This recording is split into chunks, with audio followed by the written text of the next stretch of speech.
Hi friends, cinema మోహన్కి స్వాగతం. ఇప్పుడు మనం తెలుసుకోబోతున్నటువంటి అంశం 2025లో శాండిల్వుడ్ బ్యూటీ రష్మిక మందన్న చేయబోతున్నటువంటి సినిమాలేవి ఎలాంటి డిఫరెంట్ పాత్రలతో ఆమె మెప్పించనుందనే విషయాన్ని చూస్తాం. 2024లో అల్లు అర్జున్ హీరోగా నటించినటువంటి పుష్ప 2 సినిమా సాధించినటువంటి సెన్సేషనల్ సక్సెస్ గురించి మన అందరికీ తెలిసిందే. అందులో శ్రీవల్లి పాత్రలో రష్మిక మందన్న ప్రేక్షకులందరినీ తనదైన నటనతో మెప్పించింది.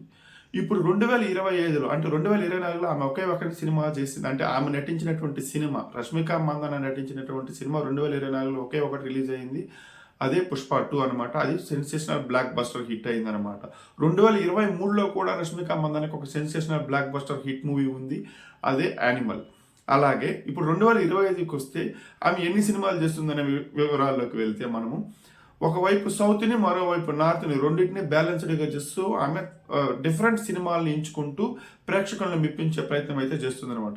సౌత్ విషయానికి వస్తే రష్మిక 3 సినిమాల్లో నటిస్తుంది. ఒకటి వచ్చేసి ది గర్ల్ ఫ్రెండ్, రెండోది వచ్చేసి రెయిన్బో, మూడో సినిమా వచ్చేసి కుబేరా. దీంట్లో ఈ 3 సినిమాల్లో మొదటి 2 సినిమాలు అంటే ది రెయిన్బో, గర్ల్ ఫ్రెండ్ సినిమాలు చూసి ఇవన్నీ హీరోయిన్ సెంట్రిక్ సినిమాలే. రష్మిక పాత్ర చుట్టూనే మెయిన్ సినిమా అంతా తిరుగుతుంది అనమాట. ఇక కుబేరా విషయానికి వస్తే ఇందులో ధనుష్, నాగార్జున ప్రధాన పాత్రధారుగా నటిస్తే వాళ్ళతో ఈక్వల్గా ఉండేటువంటి ఒక డిఫరెంట్ రోల్లో రష్మిక మందన్న మనకు కనిపించబోతుంది. రీసెంట్ అంటే ఆమె పాత్రకు సంబంధించినటువంటి ఒక గ్లిమ్స్ను ఈ మధ్య మేకర్స్ రిలీజ్ చేస్తే అంటే ఒక డిఫరెంట్ పాత్రలో అయితే మనల్ని రష్మిక మందన్న కుబేరా చిత్రంలో మెప్పించనుందనే విషయం అయితే మనకి స్పష్టంగా అర్థమైంది అనమాట. ఇక నార్త్ విషయానికి వస్తే 2025లో రష్మిక మందన్న నటించినటువంటి 3 సినిమాలు మన ముందుకు రాబోతున్నాయన్నమాట. అందులో మొదటిది చావా. దీంట్లో విక్కీ కౌశల్ హీరో.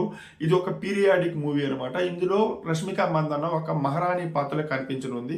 ఇప్పటి వరకు ఆమె పీరియాడిక్ మూవీలో నటించలేదు. అంటే పీరియాడిక్ మూవీ అంటే ఒక హిస్టారిక్ బ్యాక్గ్రౌండ్ ఉన్నటువంటి మూవీలో ఆమె నటించలేదు అనమాట. అది మహారాణి పాత్రలో తొలిసారి చావా సినిమాలో ఆమె అలా కనిపించబోతుంది అనమాట. అలాగే నెక్స్ట్ థామా అనేటువంటి మరో సినిమాలో కనిపించబోతుంది అనమాట.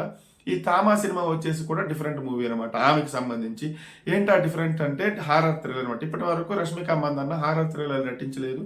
తొలిసారి హారర్ థ్రిల్లర్లో మనకి థామా సినిమాతో మెప్పించనుంది. ఇక మూడో సినిమా వచ్చి సికిందర్. ఈ సినిమా వచ్చేసి ఇది routine commercial cinema. Salman Khan, AR Murugadoss కాంబినేషన్లో తెరకెక్కుతుందనమాట. దీంట్లో వచ్చేసి గ్లామరస్ హీరోయిన్ పాత్రలో మనకి రష్మిక మందన్న మెప్పించుతుంది అనమాట. ఇలా 3 సినిమాలు సౌత్లోను, 3 సినిమాలు నార్త్లోను. ఇలా అంటే బ్యాలెన్స్డ్గా ఇటు సౌత్ అటు నార్త్ ఆడియన్స్ని ఆకట్టుకునే ప్రయత్నంలో బిజీగా ఉంది రష్మిక మందన్న.